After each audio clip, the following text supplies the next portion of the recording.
So this week I wanted to talk a bit about the importance of the order of operations when we're judging others and judging ourselves. And I wanted to start in Matthew chapter 7, where it talks about do not judge. And I think in many ways it's telling us to judge ourselves before we judge others, because when we judge ourselves before we judge others, then it's much easier for us to, see how to take the speck out of our brother's eye once we've taken it out of our own. And I'll start just at the beginning. So it says, "Judge not, that you be not judged. For with what judgment you judge, you will be judged. And with what measure you use, it will be measured back to you. And why do you look at the speck in your brother's eye, but do not consider the plank in your own eye?" And, in my walk, it's very much been like this, where it was like I was judging other people for things when I had this giant speck in my own eye that if I had taken it out, I think it would have been much easier to correct my brother than, when I was just kind of, accusing them of things that I was guilty of myself. And, I think it's important when we read this to not say like, oh, we're not supposed to judge sin. We're not supposed to call evil evil and good good. But I think what it's really, getting at here is that we're supposed to judge ourselves first and foremost, because that really helps us help other people out more than. So I guess what I'm kind of getting at is that when we show the correct way to do things, we give people a way that they can follow. But when we're just pointing out things that are wrong with the world, it doesn't really give people a way out. It doesn't give them an example to follow. It's just kind of, a lot of times I think just comes across as criticism.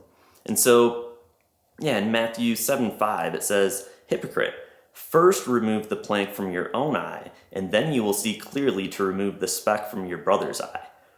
And yeah, I think that's a really important thing. And for me, I think to get a little bit into some specifics, I was very critical of the government for the longest time.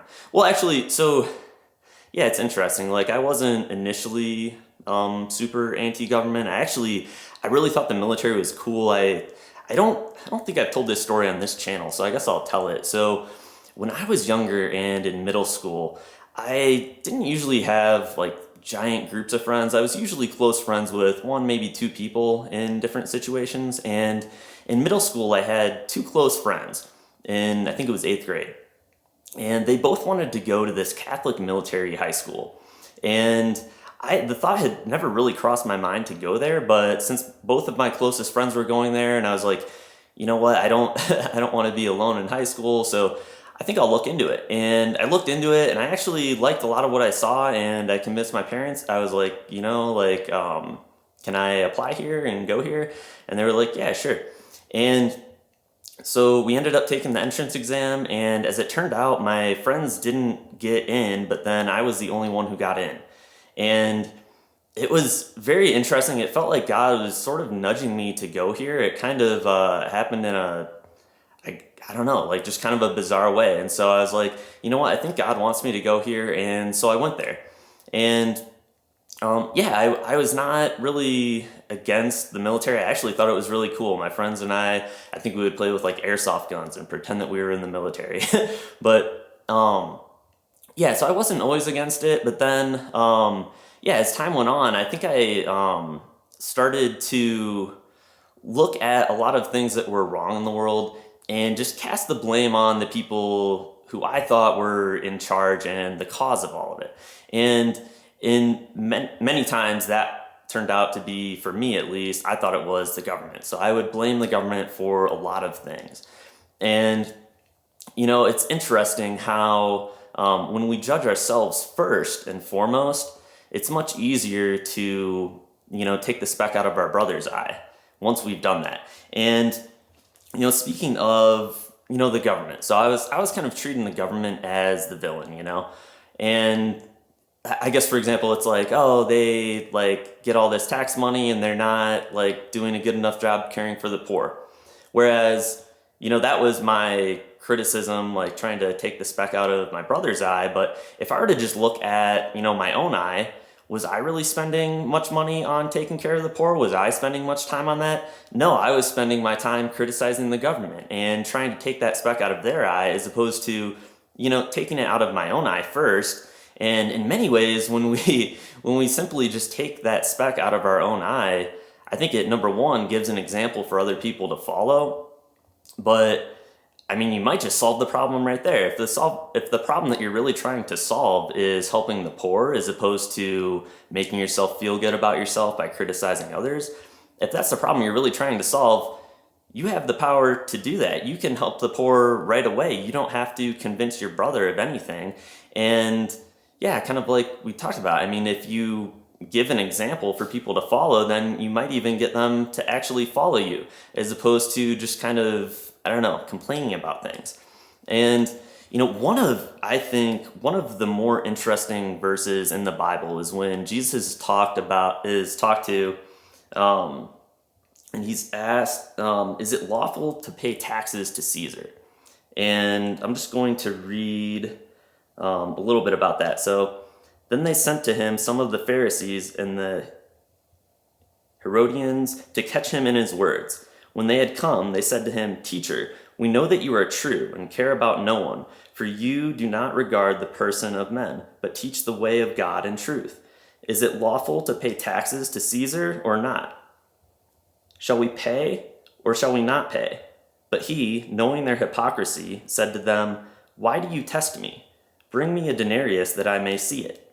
So they brought it, and he said to them, "Whose image and inscription is this?" They said to him, "Caesar's." And Jesus answered and said to them, "Render to Caesar the things that are Caesar's, and to God the things that are God's." And they marveled at him. And, this is one of the most interesting verses to me because, I think it's very easy to, especially, so like in my path, I was blaming, the government and like the monetary system I was very critical of, and all of these things that, we don't necessarily have to partake in as much as we do. And so, for example, I think when Jesus held up the coin and asked whose inscription is on it, and it was Caesar's, I think in many ways our lives have become so dependent on money and so centered around money as opposed to genuine community. So, for example, when we go get food to eat, at least for myself, we normally go to like the grocery store and we pay there, as opposed to growing our own food in communities and just like giving to people and being generous and living off what God gives us. We use money for just about everything. And I think a lot of the reason, I don't think I'll get too deep into this, but I think a lot of the reason for money being so central in our society is that we're fulfilling all of our desires. We spend so much of our time fulfilling our desires, and I think those desires end up ruling over us.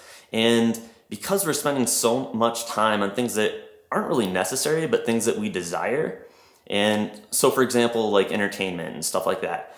And that's not the only thing, but that's just one example. So we spend so much time working in industries and focusing on all of these things that fulfill our desires that we don't have time to, use what God gave us and fulfill our needs. And so, a lot of us have, and like myself included in the past, like we've had jobs in these places where they're not.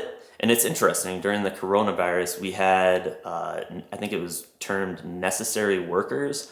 And a lot of us, when I was looking in the mirror, it's like, I don't know if I'm a necessary worker. And, I think when we are spending so much of our time fulfilling our desires, it results in this economy where we get our food not from, the ground or raising livestock. We sort of outsource that and we just use money to facilitate it all. And when we use that money to facilitate it all, we need to pay to Caesar what is Caesar's.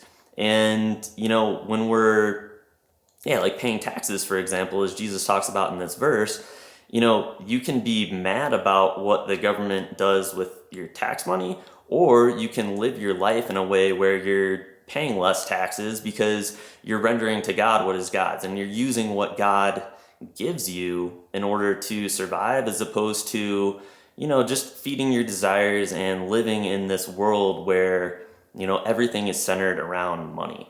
And I also wanted to, before we go, I also wanted to read from 1 Corinthians chapter 11. And, I think I'm just going to mostly read it. I think it does talk a little bit about judgment.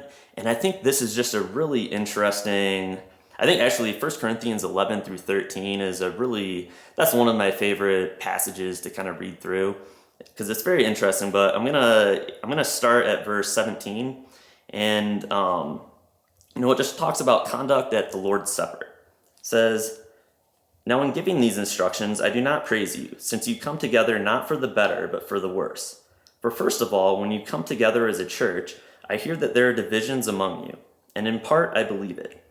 For there must also be factions among you, that those who are approved may be recognized among you.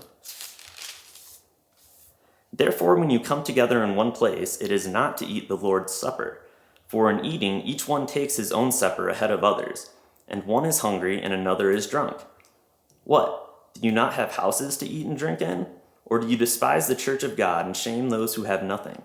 What shall I say to you? Shall I praise you in this? I do not praise you. For I received from the Lord that which I also delivered to you, that the Lord Jesus, on the same night in which he was betrayed, took bread, and when he had given thanks, he broke it and said, 'Take, eat. This is my body which is broken for you. Do this in remembrance of me.' In the same manner, he also took the cup after supper, saying, 'This cup is the new covenant in my blood.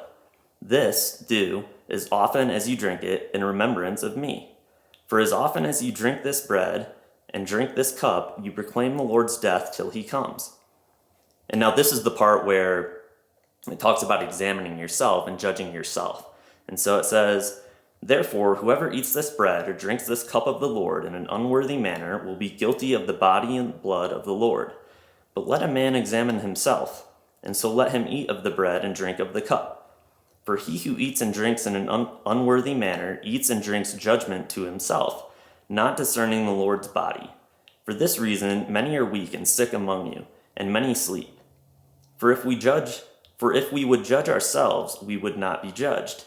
But when we are judged, we are chastened by the Lord, that we may not be condemned with the world.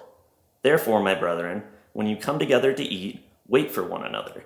But if anyone is hungry, let him eat at home, lest you come together for judgment. And the rest I will set in order when I come." And yeah, there's quite a bit there, so I think I'll just leave it there, and I'll talk to you next week.